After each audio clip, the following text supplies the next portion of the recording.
Hi guys, Kazue here. Welcome back. We're back with some more Hakuouki.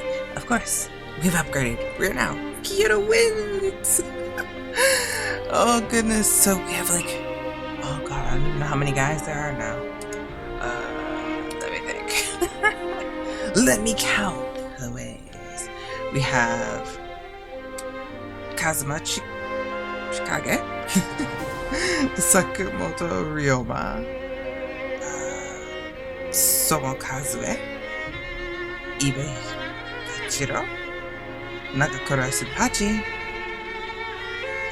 running out of fingers, Harada Sanosuke, Toudou Heisuke, Saito Hajime, Okita Souji, and of course Hijikata, Toshizo.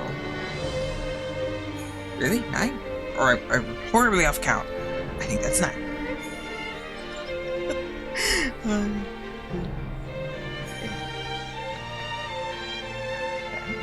10. Yeah, I can't count. I was like, everyone should know this by now. I can't count. It's a horrible, horrible problem. 3, 4, 5, 6, 7, 8, 9, 10. Yeah, it was 10. Well, there's 30 endings. Okay, so yeah, we're gonna be doing the prologue, so we'll see how that goes. God, I'm good. I hope I'm good. Oh god, I can't wait. I played a little bit with before, like you've seen us play the original one, and before I did the recording, I played with a little bit, and we're gonna keep the same name, Chizuru. Just sometimes they're able to say that original name, and I'm good. So we will continue with the previously used name, Chizuru. This was work, fiction. Names, characters, and business, place, and events and incidents mentioned in this work are not directly related. It's all work of fiction. Prologue, 1864, January. Digidum. Oh, goodness.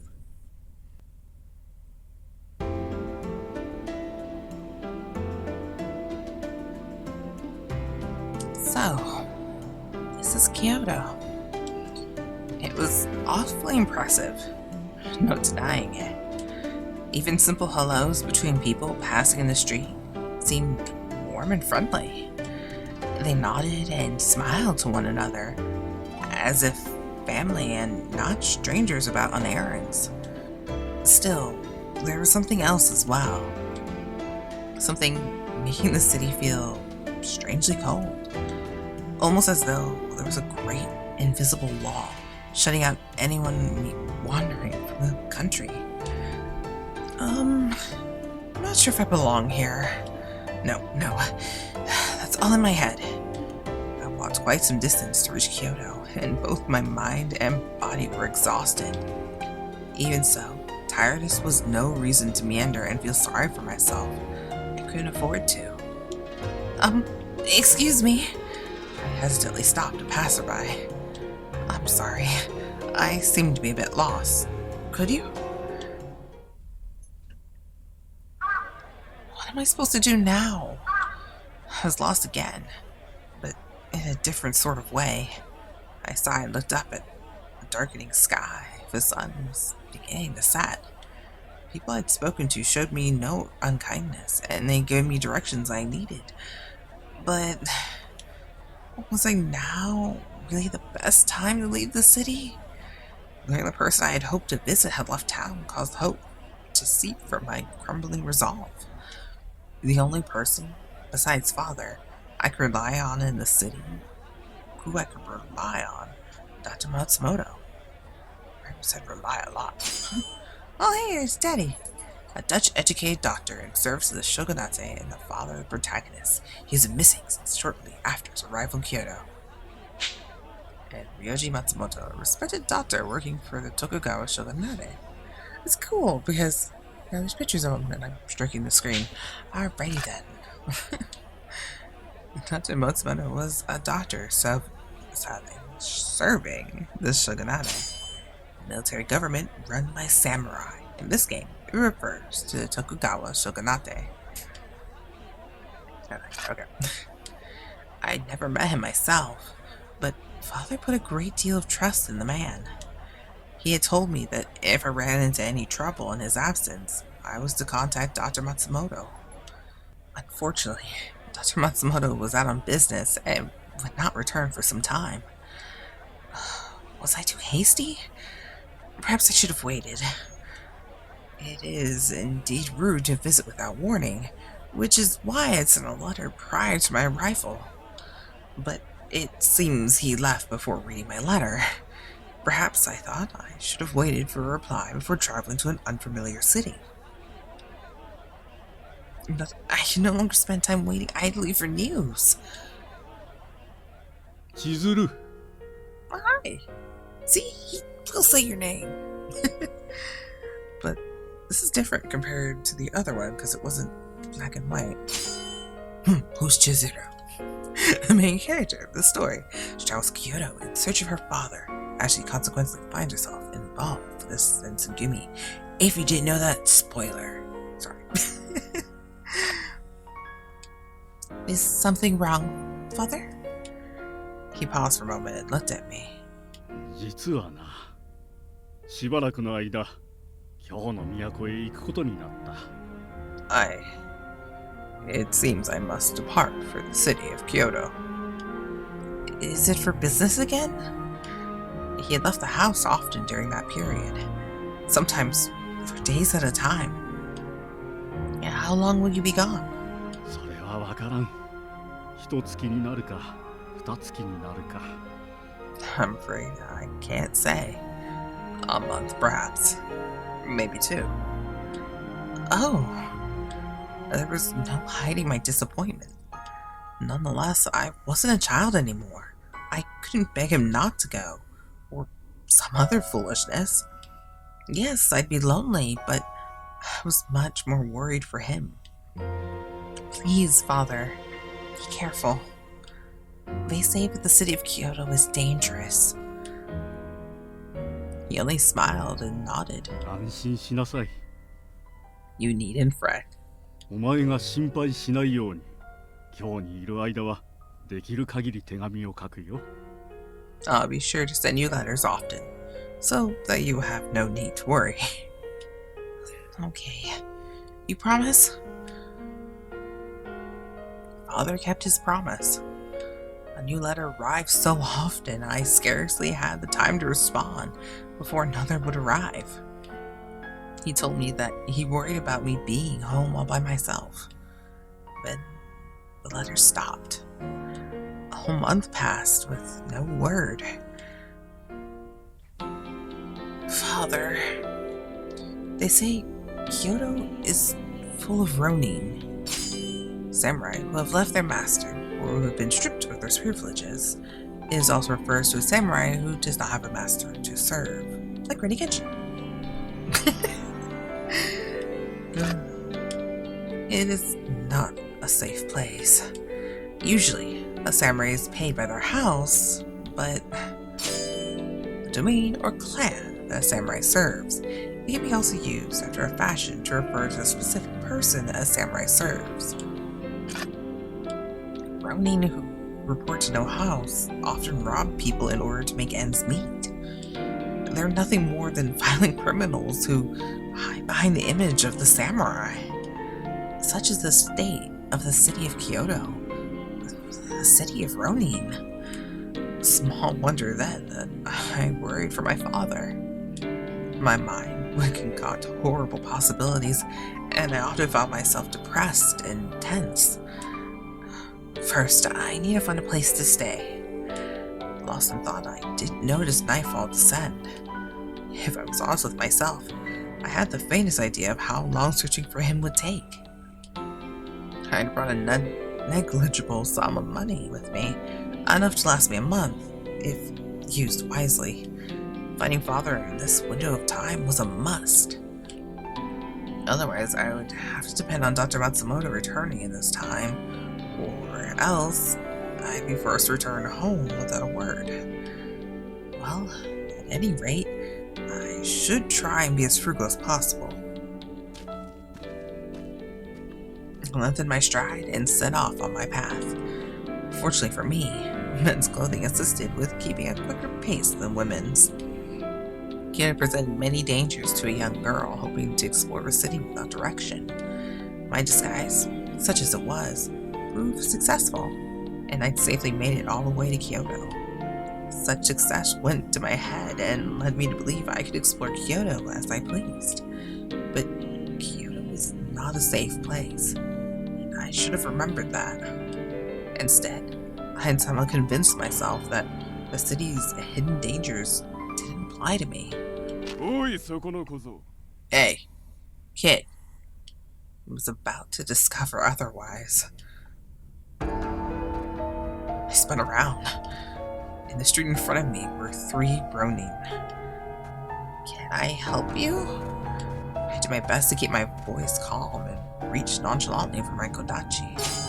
Originally a short katana, by the end of the Edo period it was referred to a large wakizashi. It was usually worn as half of a pair of the larger sword, such as a katana. He's currently wearing one now. My father encouraged me to take swords lessons. I kept with them, and I did rather well.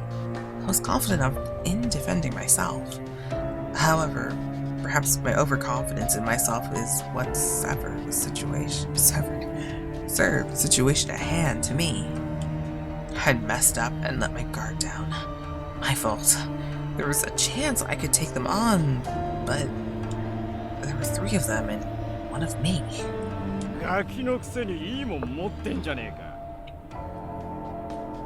Pretty nice blade you got there, kid. Only then did I realize that they were far more interested in my sword than they were in me.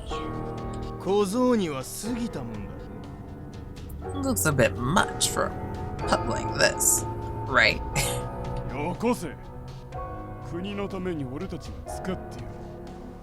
Leave it here, okay? We'll put it to good use. But the sword wasn't just a blade I'd picked up. It was a family heirloom spanning generations. There was no way I could give it to the Ronin, though I had a feeling they wouldn't understand. In such a situation, the best decision was undoubtedly to retreat. I turned and ran as fast as my legs could. Hey, get back here, you little bastard! Run! Gosh, they sure don't give up easily, do they? I feel like I've been running for quite a while, but I could still hear the Ronin cursing loudly. I ducked into an alley, flattening against the wall. Deciding they weren't too close, I crept further into the alley.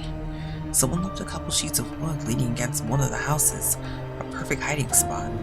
Luck, I thought, kneeling down under them. This is my way to escape this mess. Huh? I was listening for sounds intently.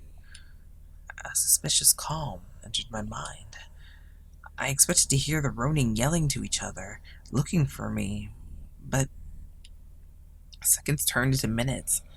I heard nothing. I was about to sneak out and have a look when... Well, that sounds fun. But what? My plan to investigate was immediately halted. Remaining silent and hidden was more important. Still... Damn you!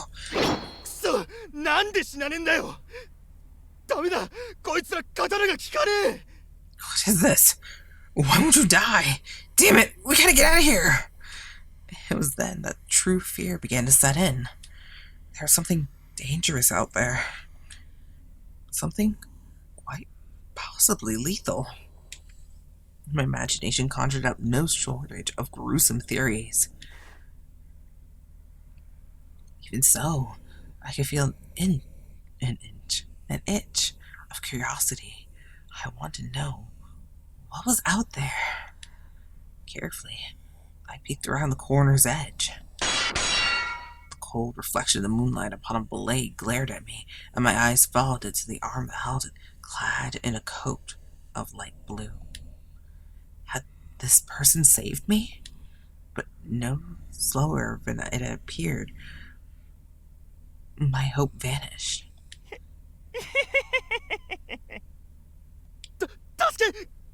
Oh! I heard the Ronin stumbling to beg for his life.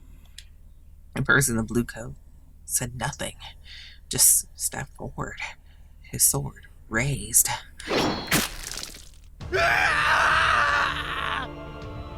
That's lovely.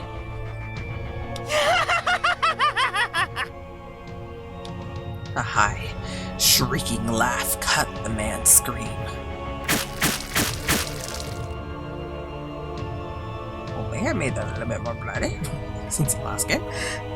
The blade fell through the air like a butcher's knife rather than a sword.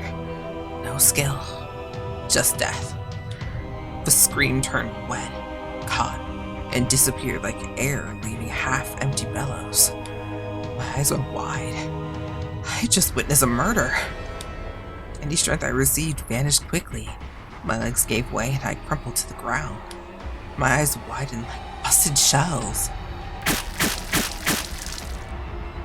He died with the first blow, but as I watched, the blades fell, carving lines into the corpse. The soft slip of a blade through flesh, the slight creep of blood across ground. I felt nothing from them but madness, for only desire was raw, animalistic violence. Whatever they were, wasn't human. They were broken. I could feel my throat clenched tightly, and a warm, dark smell brushed against my face. I suddenly recognized the coppery tang of blood. An icy bolt of fear ran down my spine, crawling into my limbs and freezing me in place. I was terrified. What was I going to do? What could I do? You have to run, Chizuru. I forced my jaw open and drew a ragged breath. This is the only chance I'd get. I had to... My body, still numb with fear, was unresponsive. I lurched sideways against the stacked wood, and with a rough clatter, it collapsed.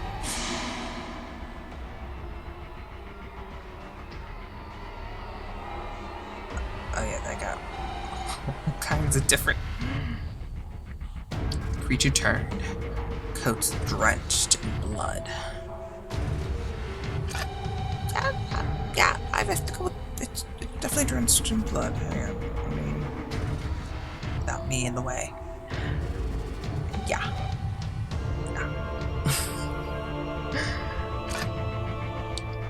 Her eyes locked with mine and bore into me. Hideous grins split their inhuman faces, shaking with excitement and prey to slaughter.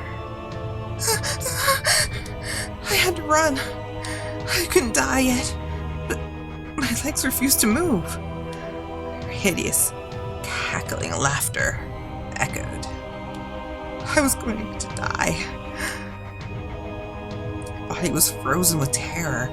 I couldn't even scream. This was it. This was the end. Ooh, that was pretty. What? I watched them raise their bloody swords, the glinting of the metal. Then there was a flash of light and the soft splash of blood. I could feel it, warm and sticky.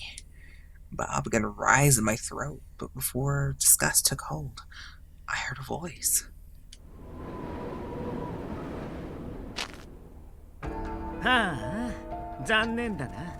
Really?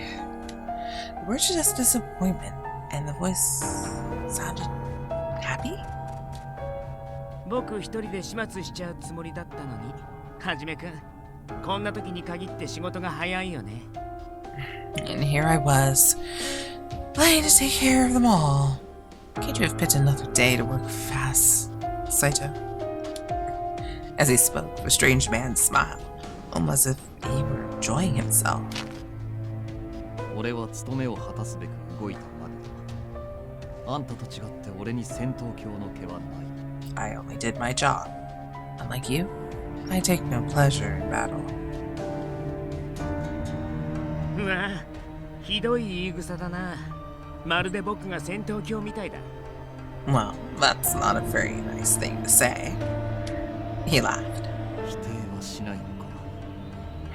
You don't even bother to deny it. The man called Saito sighed with an air of a long-suffering companion and looked at me. Hi. でもさ、あいつらがこの子を殺しちゃうまで黙って見てれば、僕たちの手間も省けたんじゃないかな。Maybe. But if you just sat back and let them kill the kid, you could have saved us some trouble. His tone was light, but it confirmed my fears. I may have escaped the schemes of the Ronin, but I was ensnared by something much darker. さあ、少なくともその判断は俺たちが下すべきものではない。 Perhaps that decision is not ours to make. Huh? Then, who was in charge of these two? Their conversation led me to believe that they were part of an organization. As I thought about it, I recalled hearing about men with blue coats. Ah! My thoughts were interrupted by a dark shape sliding into view.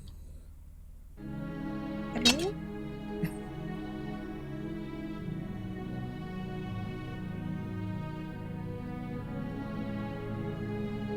Oh! I swallowed hard. The moonlight shone off the smooth, dark hair for reasons I couldn't fathom. In that moment, the light on his hair made me think of the wistfulness of flower petals. It was almost as if the cherry trees were blooming out of season. 運のないやつだ。 Luck is not your friend tonight. I think we can see that quite well, right? But look, it's snowing. Sorry, okay. I'm good. His voice was cold and quiet, like a blade of ice.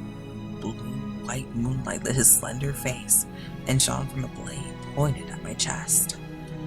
But it wasn't the sword making my breath catch.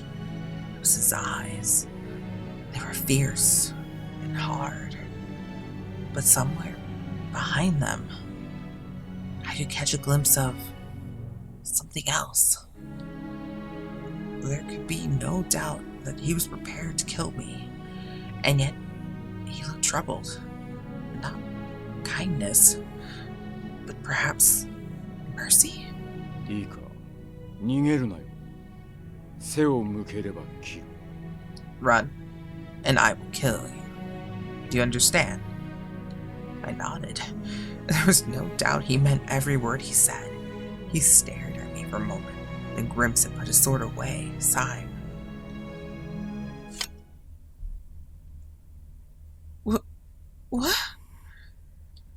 I was too surprised to stop myself from speaking, and it quickly became apparent that I wasn't the only one. あれ、いいんですか、土方さん。この子、さっきの見ちゃったんですよ。What? Wait, Hijikata, are you sure about this? This kid saw everything. That can't be good. As he spoke to the man he called Hijikata, his eyes narrowed. The man called Hijikata frowned back at him. いちいち余計なことを喋るんじゃねえよ。 Shut up. That was a lot of words for shut up. 下手な話を聞かせちまうと始末せざるを得なくなるだろうが。 If you keep that up, you know what we're going to have to do. It was clear enough that I had seen it was something they wanted to keep hidden. The more they said, the more I got it, and it was clear none of us wanted such a thing. この子を生かしておいても厄介なことにしかならないと思いますけどね。I really think it's gonna come back to bite us in the ass if we let this kid go. The way he looked at me made me feel as if he had read my mind. とにかく殺せばいいってもんじゃねえだろう。こいつの処分は帰ってから決める。 So we should just kill people now? No. I'll see what to do with this kid when we get back. 俺は副長の判断に賛成です。ここに長くとどまれば他の者に見つかるかもしれない。 I agree with the commander. If we remain here, we are likely to be seen again. Then he looked down at the creature he had killed as though he had forgotten the whole ordeal. こうも血に狂うとは、やはり実務に使える代物ではないようです。 If they have this sort of reaction to blood, they don't seem like they'll be very practical. 頭の痛い話だ。 Damn. He peered down at the corpse, his face an emotionless mask. When he looked back at his companions, however, his eyes narrowed. つうかお前ら、土方とか副長とか呼んでんじゃねえよ。せろ。 As for you two, drop the Hijikata and Commander act. Keep a low profile. へえ、伏せるも何もこの大服を着てる時点でバレバレだと思いますけど。 What? Come on, you can't be serious. Aren't our blues a bit of a giveaway? He was right. Even I had heard stories about a gang of crewmen in blue coats who cut people down the streets, but I didn't know how to confront the dilemma of pretending I didn't see any of these horrors. My mind swirled through a pool of worries and thoughts, almost as if I was being drawn into the world. A world where there's nothing strange in carrying on a normal conversation in the dead of night with corpses for company. 死体の処理はいかように、肉体的な異常は特に現れていないようですが。 What shall we do with the bodies then? There doesn't seem to be any physical signs. Hijikata thought for a moment before he spoke. 羽織だけ脱がせとけ。あとは観察の方で何とかする。 Just take their blues. Yamazaki can deal with the rest. 承知しました。 As you wish. 新選組の大使が切り殺されてるなんて、僕たちにとっても一大事ですしね。 Another man cut down the streets, huh? Doing a great job, aren't we? He gave a derisive bark of laughter. ま、あとはここにいたやつが黙ってりゃ、世間も勝手に納得してくれるだろうよ。 So long as we keep our mouths shut, I don't think anyone will know we were here. He looked directly at me, and I got the distinct feeling his words weren't for his companions. It was common for people to be murdered in Kyoto. It was a dangerous city after all. I knew that, of course. But to see it happen, that was something else entirely. If death was such an easy thing in Kyoto, I thought, then the city itself must surely be mad. ねえ、ところでさ、助けてあげたのに、お礼の一つもないの。 Yes, we did save you, didn't we? Huh? I didn't realize right away he was speaking to me. When I did, my eyes went wide. What do you mean, you saved me? Well, he did have a point. Despite their threats, they saved my life. I stood up as steadily as I could manage and brushed some dirt off my clothes and bowed. Thank you very much. I apologize for not thanking you earlier. There was so much going on, I was a little confused. I glanced up at them, tentatively. The man called Hajime also looked confused. His eyes were wide and he had an expression I couldn't place. Chikage looked as though he had taken a bite of something sour. I sighed deeply before continuing. I know it seems weird to say that, but he told me I should say thanks, so I looked up. Saito and Hijikata both stared pointedly at anything but me, and the third man was shaking with laughter. あ、ごめんごめん。そうだよね。僕が言ったんだもんね。Oh man. Well, my apologies. I certainly did tell you to, didn't I? He broke out in laughter again. So much so that he was forced to wipe a few tears from his eyes as he straightened up. どういたしまして。僕は沖田総司と言います。 Well, 礼儀正しい子は嫌いじゃないよ。 Well, you're welcome. I'm Souji Okita. Nice to meet. Nice to see a kid who knows how to be polite. Thank you for helping me. Not quite sure what else to do. I bowed again. 君を助けてくれたのが斎藤はじめくん。それでこっちの偉そうなのが One you should be thanking for saving you is Hajime Saito, over here. And this bossy guy here is... わざわざ紹介してんじゃねえよ。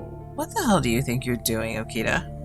副長、お気持ちはわかりますが、まず移動を。Sir, I read your concerns, but we must move. Whatever mirth was inspired was gone. The man called Saito now spoke with quiet urgency. The man named Okita grabbed a hold of my wrist, smiled, and led us down the street. His grip was a touch too tight to be friendly, his fingers like an iron cables around my arm. There was no question about my situation. I quickly picked up the notion that if I were to run, I'd be killed instantly. My life was in the hands of these strange men. I set my jaw and stood up as straight as I could. My eyes crept up from the blood-stained coat and met Saito's gaze. 己のために最悪を想定しておけ。さしていいようには転ばない。 It'd be best if you prepared for the worst. I doubt this will end well for you. His words were like a dagger in my stomach. What was going to happen to me? Was I going to die? And as we walked through the bleak Kyoto night, I felt horror crawl its way up my spine once again. The cause of my horror wasn't the gruesome end that awaited me, but something else entirely. I spoke with these men and watched them speak, sitting next to a warm corpse soaked in blood. That I had done such a thing terrified me in an altogether different way. Perhaps this is what it's like to go mad. Well, that was a nice opening. Oh, look. Nobody makes me bleed my something. Oh no. We have reached chapter 1. 1864, January. But that seems like a good a spot as any to come to a stop. And a bunch of birds. So yeah, we're gonna wrap it up there. Actually, I like how this menu is laid out too. But anyway, let me quick save. But I will see you guys in the next episode. Let me know in the comments below who you want to see us try and date. I say try because that's kind of hard to do. Of course, we can't do Kazama Chikage because you have to do a couple endings before you can do him. Sounds wrong. But we could do Sakamoto Ryouma, Souma Kazue, Iba Hachirou, Nagakura Shinpachi, Harada Sanosuke, Toudou Heisuke, Saito Hajime, Okita Souji, Hijikata Toshizo. Yeah, 10 guys. Let me know who you want to see first. And previous one we did Hijikata first, but there's new guys, so let me know. I don't think there's a lock on them, so yeah, let me know in the comments below, and we're gonna start working on them in the next episode. Until then, bye. Kazue.